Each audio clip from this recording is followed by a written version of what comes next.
Hi everyone, this is Isa Teese, and today we are going to speak about natural health. Remember last time we spoke about 5 pillars of natural health? Well, today we're going to focus on nutrition and whole foods. But let's review the 5 pillars now, just for a couple of moments. And I would like to give you a little awareness that I have a lot of information. This is a very, very big subject, and I'm going to be splitting it off into lots of different blogs. But today I might have this one actually need to be split into 2 different sections as well, because I would like some basics to be handled, and in doing so I will probably have to do this in 2 different sections. So I'll do my best to do them simultaneously, post them simultaneously, but this one will end and then we'll go to the next one. So let's talk about the 5 pillars. Number 1, nutrition, whole food. This is a very, very key point, and that is what we're going to put our main focus on today. Number 2, mindset and emotions. We know that there is a mind-body connection. We know that what we think has a lot to do with how we feel. And I'll be doing my pillar number 2 after I do this one, which will be probably split into 2 different ones. The 3rd one is environment. We have so many things happening in our environment, some of which we have some absolute control over and some things not so much. And I'm going to speak about that in that specific blog. It's going to be very, very interesting for you. The one on genetics, which is number 4, is a pretty fascinating thing. Many people say to me, well, genetics, there's nothing I can do about that. Well, you'd be surprised. You're going to enjoy that one as well. So I want you to keep on staying tuned here. The 5th one is interconnection. The interconnection is that inner peace. It's that place inside of us where we really feel like who we are and what is happening is okay. We're in a non-resistive place when we're in an interconnected state. And it's a very, very key point, because the 5 pillars are working together in harmony, in a harmonious way, means that we live a life that we really love living. So today, let's bring our focus here to nutrition.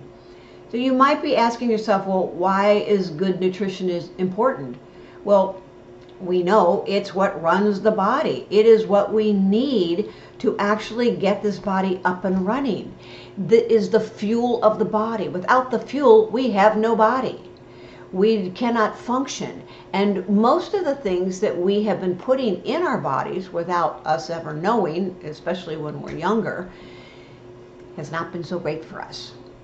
I know that back when I was younger, we didn't have to worry about GMOs, which I'm going to speak about in a minute, or things that were not organic, because in those days we hardly had even pesticides. We just got whatever we got.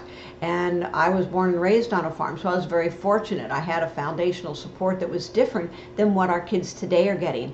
Today, our kids are getting fed foods that are coming out of a package a good portion of the time. I was going to say 99%, but that might be extreme. It depends on the family, depends on the parents, depends on how they feed their kids. But I can tell you that a good majority of the planet is eating something that comes out of a wrapper, out of a can, out of a frozen something, and most of that has been altered in some profound way, not in a healthy way. So what we mean by this is that if our nutrition is not good, how is our body going to function really well? We know that if we buy a very high performance car, Ferrari or something, and we put diesel in it, or we put water in it, or we put a low octane gas in it, you think it's going to be able to function at its highest level? Of course not. Well, that's what's true about our bodies as well. Our bodies are more profound than you could ever dream or imagine. The cells have the ability to really, really create miraculous capabilities in our ability to do things in the world. And yet, we don't know what that is much of the time, and we don't give it to our bodies when we do know what it is, because we become very addicted to food. We become addicted to sugar. We become addicted to alcohols and to different kinds of carbohydrates that create a little bit of a high, because it literally is killing brain cells, and that's what we want more of. we don't think about whether we're feeling strong and powerful and connected and clear and all of those kinds of things. And because of that, we have a really big problem with our general health. The population as a whole is not in very good health. You may remember, I've been in medicine for a very long time. I'm licensed in traditional medicine. I've been studying and teaching alternative medicine and practicing alternative medicine for over 30 years. I've been around the block a couple of times, and I've spoken to a lot of people about a lot of things. And I can tell you that nutrition comes up on the short end of the stick virtually every time, with rare exception.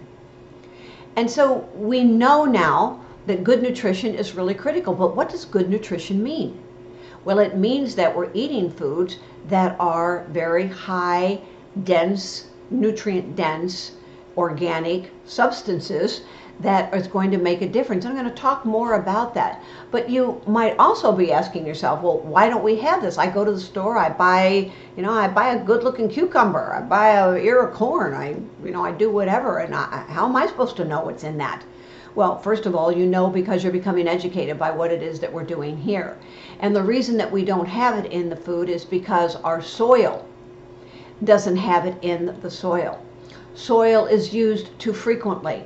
The processing that occurs to even get the soil with the pesticides and the things that are in it are very profound. We have genetically modified organisms, which I'll talk about in a moment briefly, and those are making our foods really distorted. In fact, our body doesn't even recognize food as food, and so the cells are not getting what they need to really function and keep your immune system high.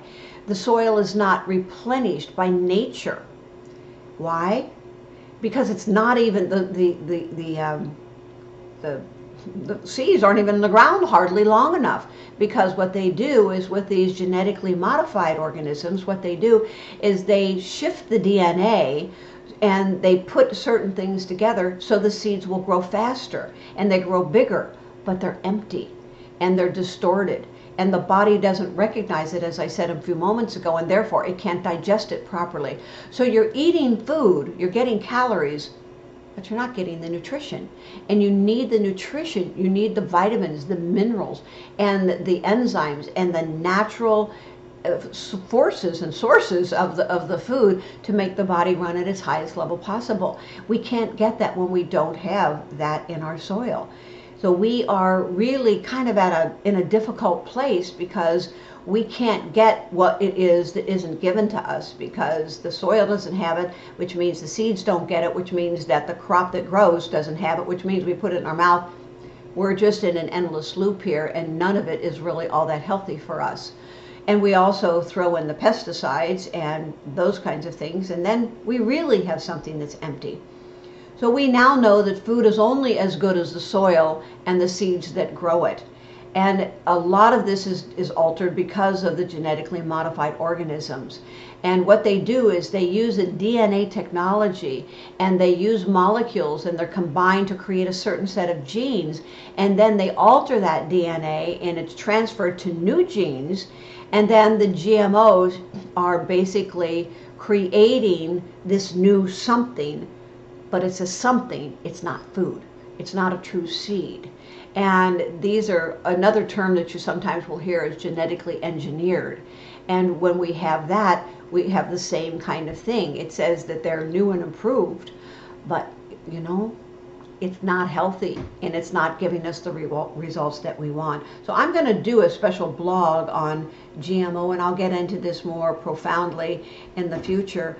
But because I know that I want to just kind of go through a few things here, and then we're going to cut this off, and we're going to put this in another one, so you'll be able to hear some more, because I want to go very deeply into why pure, whole, dense superfoods are the foundation for real, absolute health. And we're going to talk about why that is the case.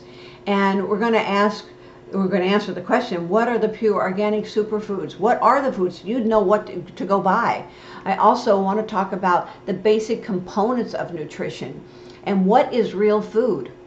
Because when you start to learn that eating these really powerful foods, these nutrient-dense foods, what it's going to do for you, it's going to help you start to clear out what it is that you've taken in. Because when you get to a place where you are filled with the foods that you didn't know were healthy, you're now full of toxins, and those toxins create weight gain. And I actually know of a very powerful cleanse that I'll talk some more about on the next one. But if you want to know more about that, then just email me at health@isatees.com. health@isatees.com, and I'll send you a link, and in that email put what your goals would be, whether it's weight loss or just being more energetic and having a better sense of clarity in your mind. There's a lot of things that happen for this, and stay tuned. Just go to the next blog and I'll continue on from there. I really appreciate you being here with me today, and I look forward to connecting with you in just a few moments.